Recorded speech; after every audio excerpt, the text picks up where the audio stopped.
আজকে আমরা solids and লিকুইডসকে কীভাবে সেপারেট করা হয় ওটা পড়ব। তো আমরা জানি কি মিক্সচার দুটো টাইপের হয়, এক তো হয় হোমোজিনিয়াস আর একটা হয় হেট্রোজিনিয়াস। তো ওটা কি হয় সেটা আমরা অলরেডি পড়েছি। তো যখন সলিডস ইন লিকুইডস ওটা আবার হোমোজিনিয়াস হবে, তার মানেটা কি? ফর এক্সাম্পল কি হতে পারে, সাপোজ তুমি সুগার প্লাস ওয়াটারকে ডিজলভ করলে, তাহলে এটা কি হবে? একটা হোমোজিনিয়াস মিক্সচার হবে। আর ওটা কি? একটা সলিড ইন লিকুইডের মিক্সচার। মানে এখানে ওয়াটারটা কি? একটা লিকুইড, আর সুগার হচ্ছে তোমার সলিড। তো এই টাইপের মিক্সচারগুলো যখন হোমোজিনিয়াস মিক্সচার ফর্ম করবে, তখন আমাদের কাছে তিনটে মেথডস আছে ওগুলোকে সেপারেট করার। প্রথম হচ্ছে ইভ্যাপোরেশন, তারপরে ডিস্টিলেশন, দেন সেন্ট্রিফিউগেশন। ওকে, এছাড়া যখন হেট্রোজেনাস মিক্সচার হবে, যেটা সলিডস ইন লিকুইডস হবে, ঠিক আছে? তো সলিডস ইন লিকুইডসের হেট্রোজেনাস মিক্সচারের এক্সাম্পল কি হতে পারে? সাপোজ তুমি স্যান্ড আর ওয়াটারকে ডিজলভ করলে, ঠিক আছে? স্যান্ড আর ওয়াটারকে ডিজলভ করার চেষ্টা করলে, তো ওটা কি হোমোজিনিয়াস মিক্সচার ফর্ম করবে? করবে না, ওটা অলওয়েজ হেট্রোজেনাস মিক্সচার ফর্ম করবে, বিকজ স্যান্ড ওয়াটারের মধ্যে ডিজলভ করেই না। অলরাইট, তো এই টাইপের মিক্সচারগুলোকে আমরা হেট্রোজেনাস বলি। এখন এই টাইপের মিক্সচারগুলোকে সেপারেট করার জন্য আমাদের কাছে দুটো মেথড আছে। প্রথম হচ্ছে সেডিমেন্টেশন, আফটার দ্যাট ফিল্ট্রেশন। তো এই মেথডগুলো আমরা এক একটা করে বুঝবো কি কীভাবে কী হয়। অলরাইট, তো এখন আমাদের প্রথম মেথড অফ সেপারেশন হচ্ছে ইভ্যাপোরেশন, রাইট? তো ইভ্যাপোরেশনটা কখন আমরা করতে পারবো? যখন একটা মিক্সচারের মধ্যে একটা কম্পোনেন্ট ভোলাটাইল থাকবে আর একটা কম্পোনেন্ট নন ভোলাটাইল থাকবে। কি বললাম? একটা মিক্সচারের মধ্যে একটা কম্পোনেন্ট ভোলাটাইল থাকবে আর একটা নন ভোলাটাইল থাকবে। অলরাইট, তো এখন ভোলাটাইল আর নন ভোলাটাইল মানেটা কি? ভোলাটাইল হচ্ছে ওই কম্পোনেন্টগুলো যেগুলো খুব ইজিলি ইভ্যাপোরেট হয়ে যায়, আর নন ভোলাটাইল হচ্ছে ওই কম্পোনেন্টটা যেটা ইজিলি ইভ্যাপোরেট হয় না। ফর এক্সাম্পল এখানে নেওয়া হয়েছে সল্ট আর ওয়াটারের মিক্সচারকে।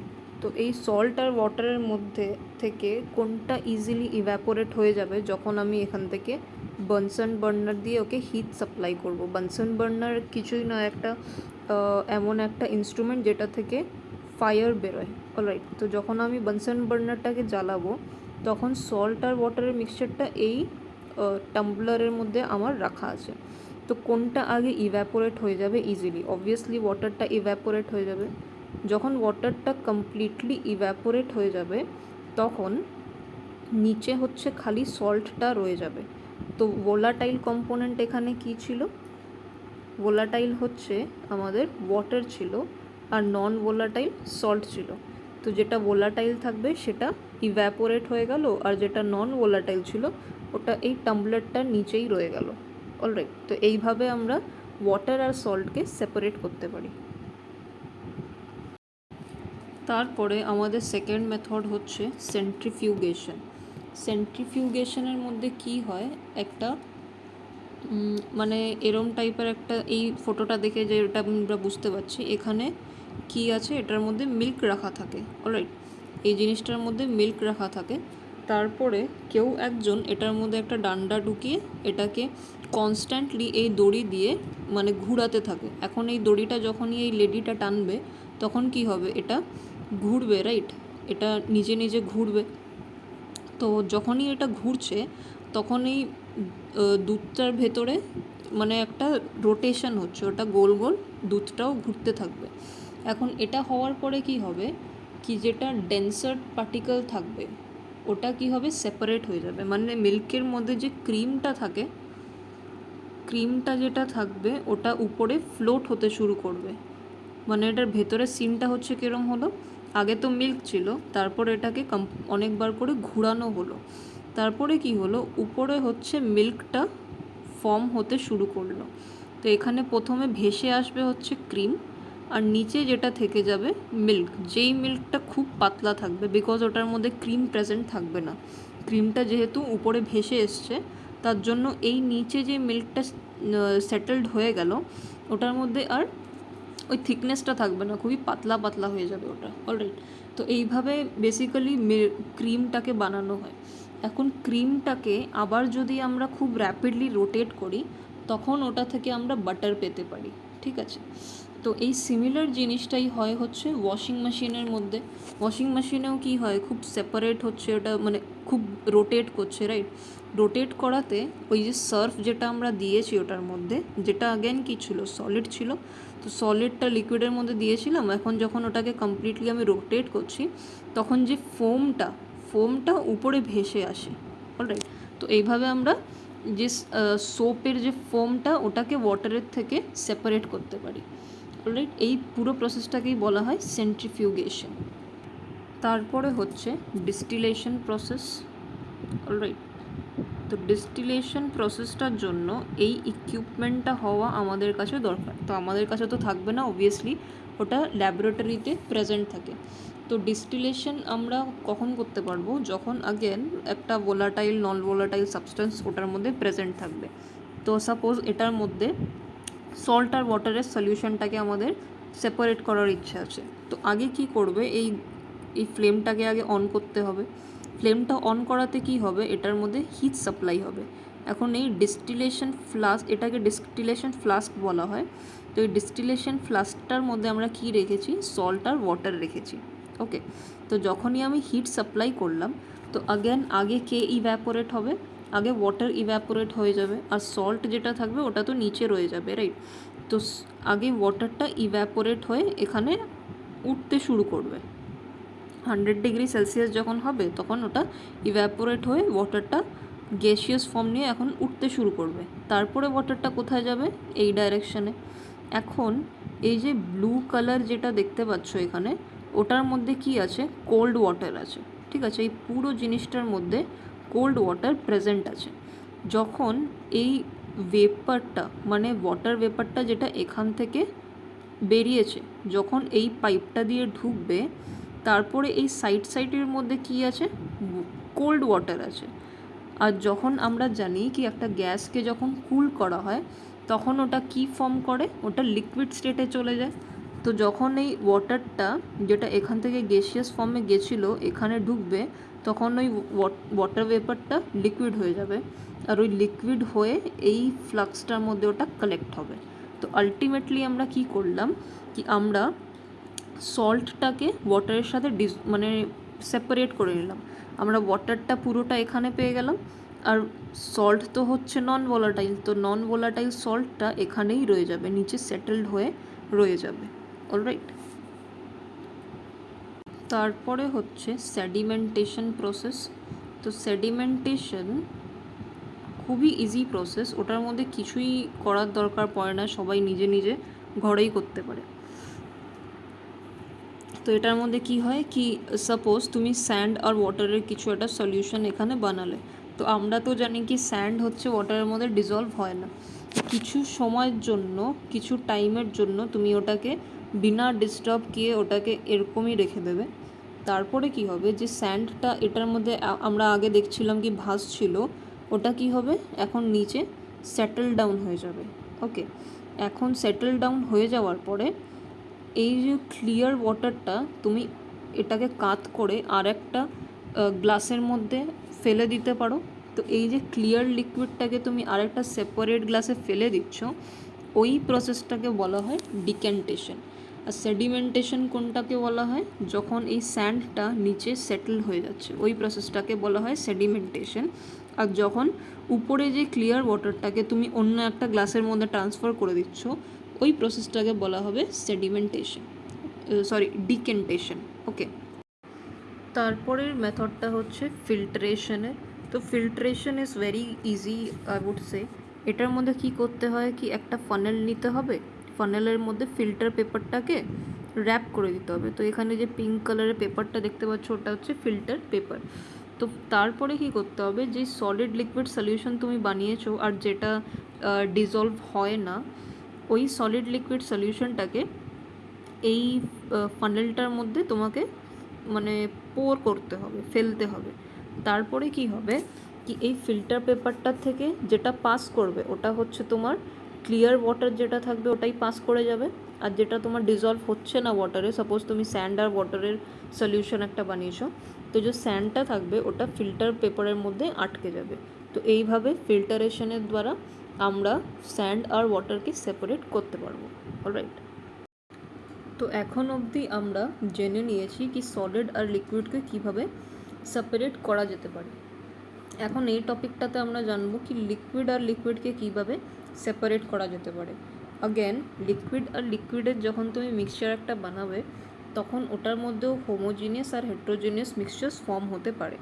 হোমোজিনিয়াস বলতে যেই লিকুইড আর যেই লিকুইড একসাথে ডিজলভ হয়ে যাচ্ছে, আর হেট্রোজিনিয়াস বলতে যেগুলো ডিজলভ অ্যাকচুয়ালি হচ্ছে না। তো ফর এক্সাম্পল, হোমোজিনিয়াস মিক্সচার কোনটা হতে পারে লিকুইডস আর লিকুইডসের? সাপোজ তুমি অ্যালকোহল আর ওয়াটারকে ডিজলভ করলে, তো অ্যালকোহল আর ওয়াটার খুব ইজিলি ডিজলভ হয়ে যাবে। ওকে, আর তুমি চাইলে যদি অ্যাসিটোন বলতে নেল পলিশ রিমুভার যেটা থাকে, অ্যাসিটোন আর ওয়াটারকে ডিজলভ করলে, ইনফ্যাক্ট তুমি যদি স্যানিটাইজার আর ওয়াটারকে ডিজলভ করলে তখনও ওটা হোমোজিনিয়াস মিক্সচার ফর্ম হবে। আর যেই লিকুইড আর লিকুইড হোমোজিনিয়াস মিক্সচার ফর্ম করে ওটাকে আমরা মিসিবল লিকুইডসও বলতে পারি। অলরাইট, আর যেগুলো করে না সেগুলোকে আমরা ইমমিসিবল লিকুইডস বলি। তো যেই liquids and liquids homogeneous mixture form করছে ওটাকে আমরা দুটোভাবে সেপারেট করতে পারি। প্রথম মেথড হচ্ছে ডিস্টিলেশনের, তারপরে হচ্ছে ফ্র্যাকশনাল ডিস্টিলেশনের। অলরাইট, তো আর যেই লিকুইডস আর লিকুইডস যেটাকে আমরা হেট্রোজিনিয়াস মিক্সচার ফর্ম হবে ওটাকে আমরা সেপারেটিং ফানেল দ্বারা সেপারেট করতে পারি। তো আমাদের লিকুইডস অ্যান্ড লিকুইডসে হোমোজিনিয়াস মিক্সচারের প্রথম মেথড যেটা দিয়ে আমরা সেপারেট করতে পারবো ওটা হচ্ছে ডিস্টিলেশনে। ঠিক আছে, তো ডিস্টিলেশনে একটা জিনিস মাথায় রাখা খুবই দরকার, তুমি ওই লিকুইডস অ্যান্ড লিকুইডসকে সেপারেট করতে পারবে যার বয়েলিং পয়েন্টের ডিফারেন্স 25 কেলভিনের থেকে বেশি থাকবে। ফর এক্সাম্পল, আমরা সাপোজ কোন এক্সাম্পল নিচ্ছি হচ্ছে অ্যাসিটোন আর ওয়াটারের, রাইট? তো এখানে ওয়াটারের যে বয়েলিং পয়েন্ট ওটা হচ্ছে তোমার 373 কেলভিন, আর অ্যাসিটোনের যে বয়েলিং পয়েন্ট ওটা হচ্ছে 329 কেলভিন। ওকে, এখন এই দুটোকে যখন আমরা মাইনাস করব, মানে হচ্ছে 373 মাইনাস 329, আমরা কি মাইনাস করছি? আমরা বয়েলিং পয়েন্টগুলোকে মাইনাস করছি। তো মাইনাস করার পরে আমরা পাচ্ছি হচ্ছে 44 কেলভিন। এখন এই 44 কেলভিন যেটা ওটা হচ্ছে 25 কেলভিনের থেকে বেশি। যেই ডিফারেন্সটা, যেই দুটো লিকুইডের বয়েলিং পয়েন্টের ডিফারেন্সটা 25 কেলভিনের থেকে বেশি থাকবে সেই লিকুইডগুলোকেই আমরা ডিস্টিলেশন প্রসেস দিয়ে সেপারেট করতে পারবো, আদারওয়াইজ আমরা করতে পারবো না। ওকে, তো এই প্রসেসটাতে আমরা কি করব কি মিক্সচার অফ অ্যাসিটোন আর ওয়াটারটাকে এই ডিস্টিলেশন ফ্লাস্কের মধ্যে রেখে দেবো। তারপরে কি হয় কি অ্যাসিটোনের বয়েলিং পয়েন্টটা কত ছিল? 329 কেলভিন, আর ওয়াটারের কত ছিল? 373 কেলভিন, রাইট? তো অ্যাসিটোনের বয়েলিং টেম্পারেচারটা আমরা এখানে দেখতে পাচ্ছি কি ওয়াটারের থেকে কম। তো আগে কে ইভ্যাপোরেট হবে? আগে অবভিয়াসলি অ্যাসিটোনটা ইভ্যাপোরেট হতে শুরু করবে। ইভ্যাপোরেট হয়ে কোথায় যাবে? এই টিউবটা থেকে পাস হতে শুরু করবে। এখন আমরা জানি কি এই সাইডটা যেখানে ব্ল্যাক ব্ল্যাক ড্যাশেস তোমরা দেখতে পাচ্ছ, তো ওটার মধ্যে কোল্ড ওয়াটার আছে। এখন এটা ইভ্যাপোরেট হয়ে এখানে গেল, তার মানে কি ওটা গ্যাসিয়াস ফর্মে ছিল। এখন গ্যাসকে যখন তুমি কোল্ড করবে, মানে ওর টেম্পারেচারটা কম করবে, তখন ওটা কি স্টেটে যাবে? আবার লিকুইড স্টেটে চলে যাবে। তো এখান থেকে যখন বেরোবে ওটা ফোটা ফোটা হয়ে লিকুইড হয়ে অ্যাসিটোনটা এই বিকারটার মধ্যে কালেক্ট হবে, রাইট? আর এটার মধ্যে তারপরে কি রয়ে যাবে? খালি ওয়াটারটা রয়ে যাবে। ওকে, তো এইভাবে এখানে ওয়াটারটা রয়ে গেল আর এখানে অ্যাসিটোনটা কালেক্ট হয়ে গেল। তো এই মেথডটা দিয়ে তারপরে আমরা ওয়াটার আর অ্যাসিটোনটাকে সেপারেট করতে পারবো। এখন আমরা পড়ব ফ্র্যাকশনাল ডিস্টিলেশনের ব্যাপারে। তো ডিস্টিলেশন মেথডটা যদি আমরা বুঝে যাই তাহলে ফ্র্যাকশনাল ডিস্টিলেশনটাও বুঝতে কোনো অসুবিধা হবে না।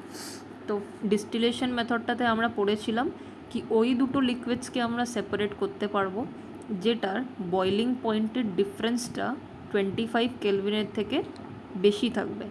ফ্র্যাকশনাল ডিস্টিলেশন আমরা তখন ইউজ করব যখন ওই দুটো লিকুইডের বয়লিং পয়েন্টের টেম্পারেচার 25 কেলভিনের থেকে কম থাকবে। ফর এক্সাম্পল ওয়াটার আর অ্যালকোহল যদি আমরা কনসিডার করি, তো ওয়াটারের টেম্পারেচার কত থাকবে 373 কেলভিন, আর অ্যালকোহলের টেম্পারেচার কত 351 কেলভিন।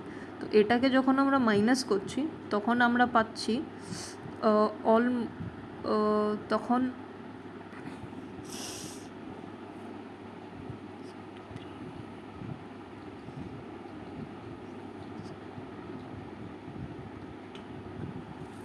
তো এই দুটোকে যখন আমরা মাইনাস করছি তখন আমরা পাচ্ছি হচ্ছে 21 কেলভিন।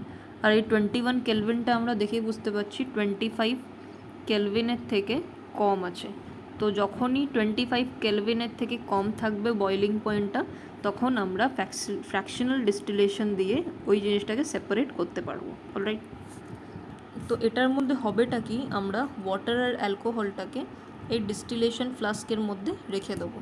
তারপরে তো হিট আমরা এখান থেকে সাপ্লাই করছি, তো যেটার বয়লিং পয়েন্টটা কম, মানে অ্যালকোহলের এখানে বয়লিং পয়েন্টটা খুবই কম। তো অ্যালকোহলের বয়লিং পয়েন্টটা ছিল কত 351 কেলভিন। তো ওটা আগে এখান থেকে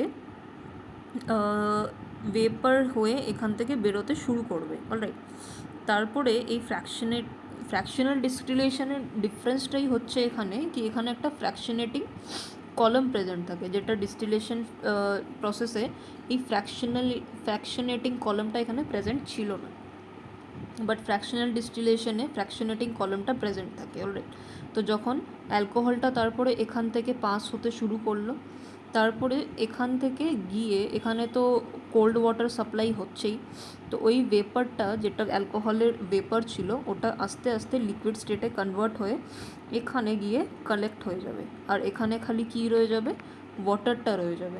এখন এটা কেন দরকার ছিল ফ্র্যাকশনেটিং কলামের, কি দরকার ছিল?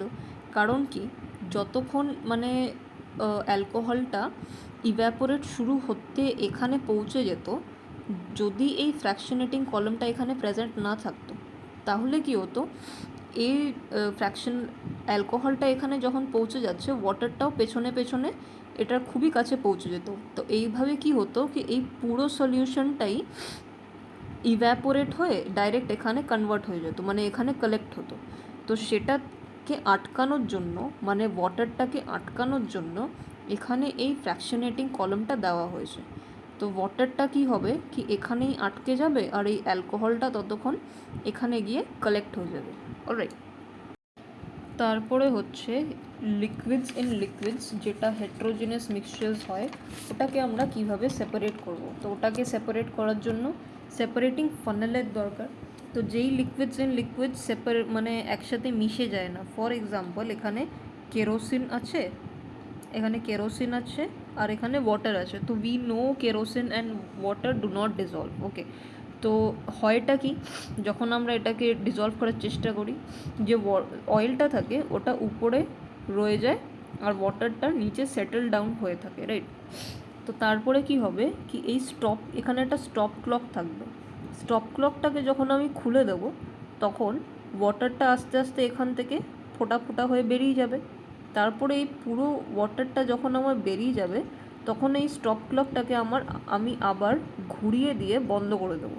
তারপরে কি হবে, এই অয়েলটা আর বেরোতে পারবে না। রাইট, তো আমি কি বললাম এটা দিয়ে, কি আমি ওয়াটারটাকে তো বের করে দিলাম আর অয়েলটাকে এই সেপারেটিং ফানেলটার মধ্যেই রেখে দিলাম। তো এইভাবে ওয়াটার আর অয়েলকে আমি সেপারেট করতে পারবো।